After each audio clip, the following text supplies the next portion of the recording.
So I'm like literally filming this inside of my closet right now. When I'm filming these videos, I'm usually in my car. I'm not in my car because it's not a church reflection. This isn't about a church in particular.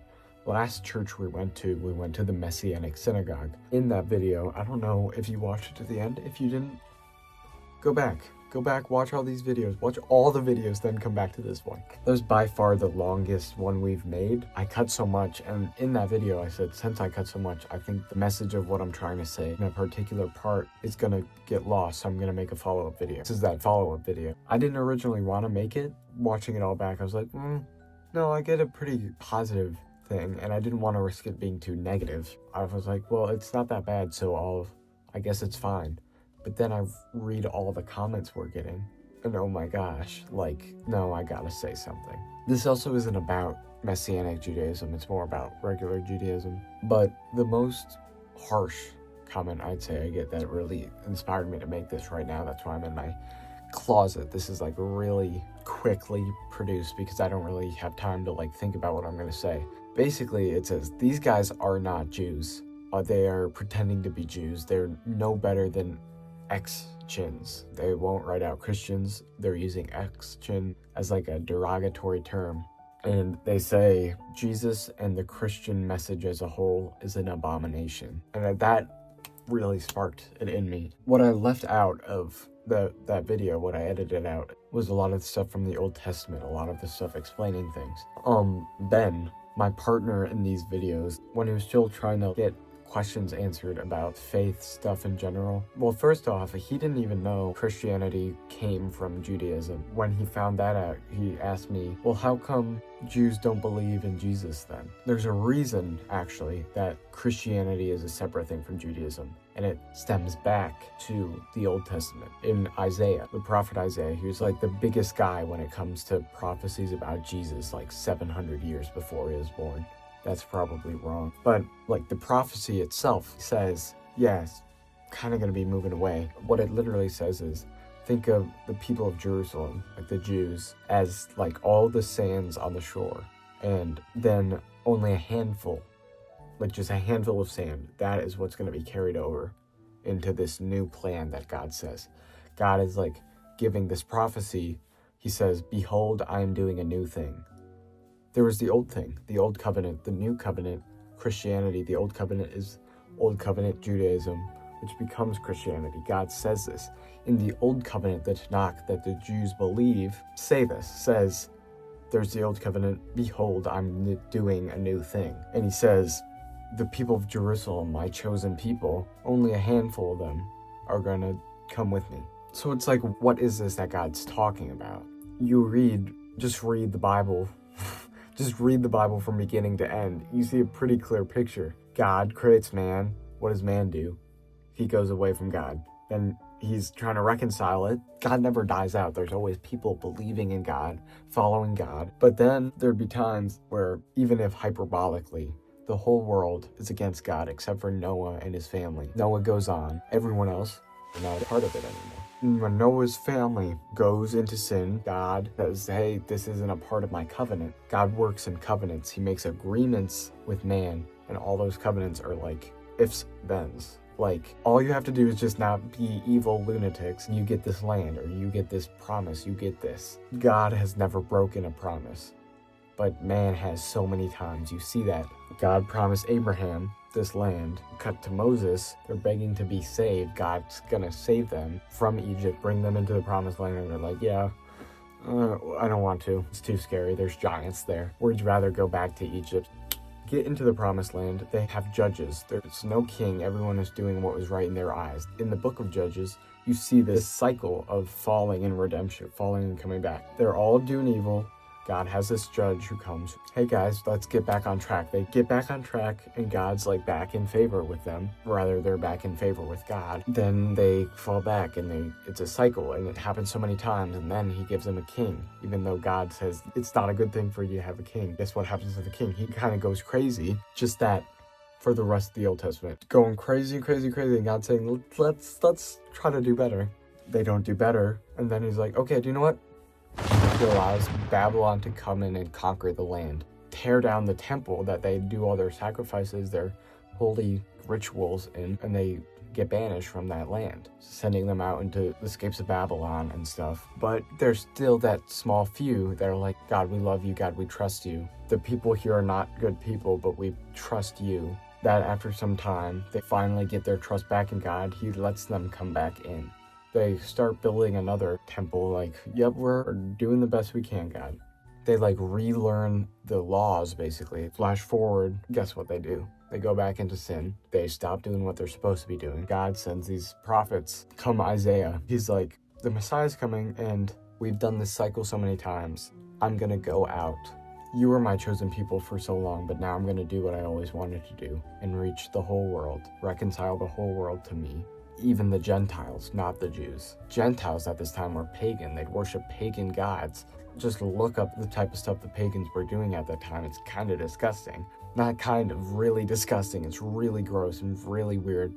And God says, no, I'm going to make it right. Behold, I'm doing a new thing. He's not discarding, because God doesn't break any of his promises. People do. People break their promises all the time with God. Read the Old Testament. I just kind of went through a very broad thing. Look at the intricacies. Where was I? And you might think I'm like assuming that the new thing is like, no, now Christianity is going to be made. It's not going to be Judaism. Look at what Jesus did, the guy who was being prophesied about doing the new thing. He had every option to go to the Jewish religious rulers, the Pharisees, and he did.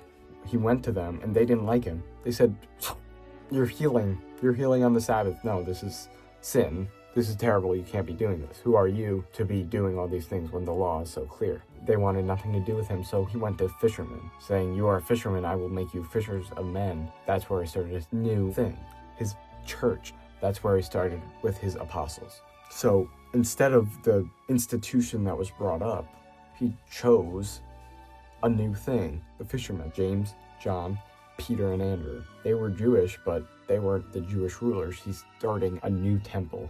All the other covenants were covenants, and they were broken all the time. This is a new and eternal covenant that Jesus is bringing, meaning it's not going to be broken. Even if we're sinful, God is not going to let it be broken. They rejected Christ, who is not only the face of, but literally the being of the new covenant.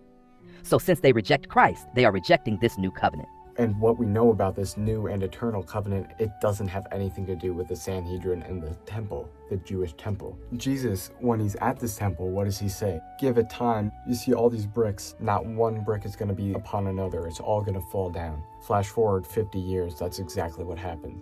Rome comes in, tears down the temple. What happens to the Jews? When writing about Rome in the letters and the epistles, like the letters of Paul and Peter and John, whenever they mention Rome, they aren't going to say Rome, because what they were doing was being monitored by the government. It was like illegal. They were watching over them. So they wouldn't mention Rome explicitly. They would use the code name Babylon, which as an empire in that time wasn't a thing anymore, but they were using Babylon as like a metaphorical description of what they're talking about. Just like Babylon, Rome comes in, destroys the temple, the Jewish people get scattered. This is what is interesting, because in the Old Testament, when they get scattered, they trust in God and say, you'll do what's right. When a people who are outside of the covenant of God get scattered, do they have a way back? And in case the cosmic symbology isn't like clear enough, the temple is literally destroyed. Like, this temple is not in use anymore. It is important to emphasize, God is not abandoning the old covenant. God does not break his promises. The door is symbolically closed. They have been cut off, but it's not God who has cut them off. They have cut themselves off. Connor, while speaking, failed to properly portray this. So my point that I was afraid would have not gotten across correctly was that Judaism as it exists today is not God's covenant. And not only that, if you look in the Talmud, it doesn't seem like a very holy thing. In the original video about the Messianic synagogue, I kind of brought this up, but it wasn't like a huge deal. The Talmud was written after Jesus started this new thing. It wasn't written then. It's a compilation of teachings, really. And look what's in there. It's not the prettiest picture all the time. Allegedly, I don't know for certain, I've heard contradicting things, no, it's talking about something else, you misunderstand it. It seems to call non-Jews like animals. like something that is lesser than human, and the only real valuable human is Jewish life. I don't know if that's a mistranslation, a misunderstanding, or something I've just been told as a lie. They do not like Jesus in the Talmud. They say he's rotting in hell. Christianity makes a very clear claim: Jesus is the Jewish God. And they say, no, he's not. So in that case, the Judaism that denies the Messiah is against the Messiah. Is Judaism as it exists today the Antichrist that's going to destroy the world? If you view the Antichrist as one person that is going to be king of the earth and bring on the apocalypse, no. But the Antichrist, as it's spoken about in the New Testament, isn't a singular figure. It's Antichristos, against Christ. Anything that stands in the way of Christ is an Antichrist. It's always a plural thing. If you are this, that would make you an Antichrist. So if non-Messianic Judaism stands without the Messiah, they are literally against the Messiah, which is a transliteration for a Hebrew word that means anointed, which the Greek word Christos also means. If it denies the Messiah, it denies the Christ. By denying Christ, you are against it, Antichrist. But we went to a Messianic synagogue. That is not this. That's why I wanted to make that. I feel very strongly about a lot of things. I'm not always going to talk about it on here. I'm not here to bombard the world with my views on stuff. But I do feel strongly about what Judaism is, what it stands for. I couldn't let that not exist. Because since Messianic Judaism draws on rabbinic teaching, not all rabbinic teaching is bad, but rabbinic Judaism as a concept did develop after Jesus Christ was born, died, buried, rose again, and ascended into heaven. Rabbinic Judaism developed in response to the destruction of the Second Temple, reshaping the faith around Pharisaic tradition. It uses ancient teaching, certainly, but also has teaching that is strictly against Christianity.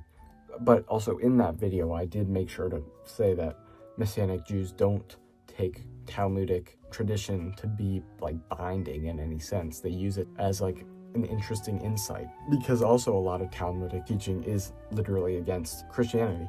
And I wanted to address a question why not just be Messianic Jewish? Why wouldn't just everybody be that? I kind of brought that up with it's clear God is reaching into the Gentiles on purpose. It's not them too. It's no, God is actively reaching to non-Jews. But also Paul writes, in the New Testament, there's a controversy called Judaizers, early Christians who are saying, if you want to become Christian, you must become Jewish first. You must be circumcised. Paul used to be a high Jewish priest. He was a part of the Sanhedrin. He was a Pharisee among Pharisees, he said. He was super Jewish. He would kill all the Christians he'd come across. And then he met Jesus face to face. Jesus said, Paul, why do you persecute me? That encounter brought the scales off his eyes. He saw the truth. He became a Christian. He would kill all the Christians. And then he became one of the highest figures in the new Christian church, right up next to Peter, who was leader of the apostles and also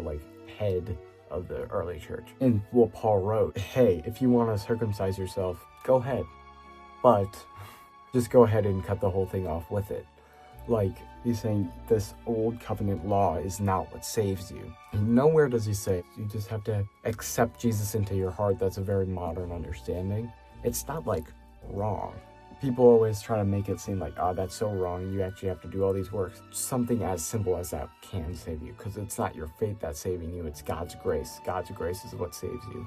And God's grace is going to do what God's grace does. What a beautiful thing for the Savior to save. I'm going to get off track, because I just don't have a plan. He's not talking about works in general. He's not saying don't do works, works are bad. Don't you know works are bad? No, good works is actually in the name. They're good. But he's saying if you stand on the works, if you stand on the law, you're missing the point. The old covenant held its purpose in the old covenant, but we're in a new covenant now. This is what it's always meant to be. The real reason I put this part is because I got another comment from a Messianic Jew saying that Christians are twisting it and the Messianic Jews are going back to what Yeshua really always taught, and that the Gentile Christians are ruining it. No, you're missing the point too. You're genuinely missing the point too. Christianity is God's plan, and Paul, who was a Jew, who personally met Jesus, this is what he wrote about it. He was like, we are called Christians, this whole new thing, like Christ, other Christ. We are called to be an other Christ, another Messiah, another Jesus, another God the Son. We are called to be like God. That's theosis. That's a whole other thing. I'm gonna probably make a lot more videos like this on top of the church videos, because who knows how much more church videos we have. I don't even know if what I just said made a lot of sense, but I had to say it basically. Thank you so much for watching. Please subscribe to my new YouTube channel. Next time you see me, it might be in a while. Thanksgiving's coming up as I'm recording this. I don't know when this video is gonna come out. It might even come out after.